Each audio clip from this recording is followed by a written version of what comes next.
நீங்கள் தற்போது பணியாற்றும் நாடாளுமன்ற மேலவையில் செல்வி டாக்டர் ஜெயலலிதா பணியாற்றி இருக்கிறார்.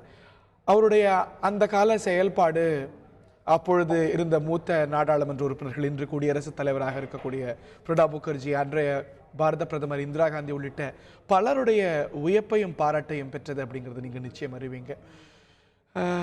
செல்வி டாக்டர் ஜெயலலிதாவுடைய மறைவு குறித்து உங்களுடைய கருத்துக்களையும் அஞ்சலியும் செலுத்துங்க.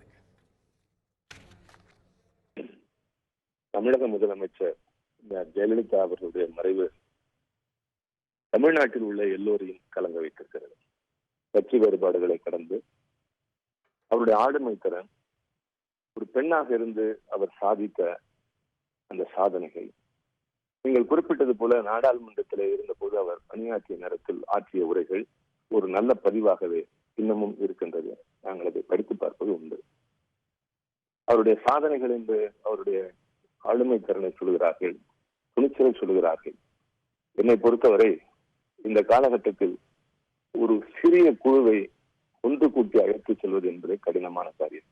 ஆனால் எம்ஜிஆர் அவருடைய மறைவுக்கு பின்னால் அந்த பேர் இயக்கத்தை சுட்டிக்காட்டு ஒரு வலிமையான இயக்கமாக வெற்றியின் முனைக்கு பலமுறை இட்டுச் செல்கின்ற அளவிற்கு அவர் நிலைத்து நிறுத்தி வைத்த ஆளுமை திறன் அளவிடற்கரியது. உன் கண்ணில் ஒரு துளி நீர் வந்தாலும் உலகம் அழ வேண்டும் என்ற பாடல் உண்டு. இன்றைக்கு எல்லோரும் அழுது கொண்டிருக்கிறார்கள். மறைவு என்பது இயற்கை. ஆனால் சிலருடைய மறைவு உறவுகளை, ஊரை, எல்லோரையும் கடந்து ஒருவரை கலங்க வைக்கிறது என்று சொன்னால் அது மிகச்சிலரால் மட்டும்தான் முடியும். முதலமைச்சர் அம்மையார் ஜெயலலிதா அவர்கள் திரைத்துறையில் தனக்கென ஒரு தனி முத்திரையை பதித்தவர். அரசியலில் ஒரு தனி அடையாளமாக திகழ்ந்தவர். ஒரு ஆளுமையாக வலம் வந்தவர்.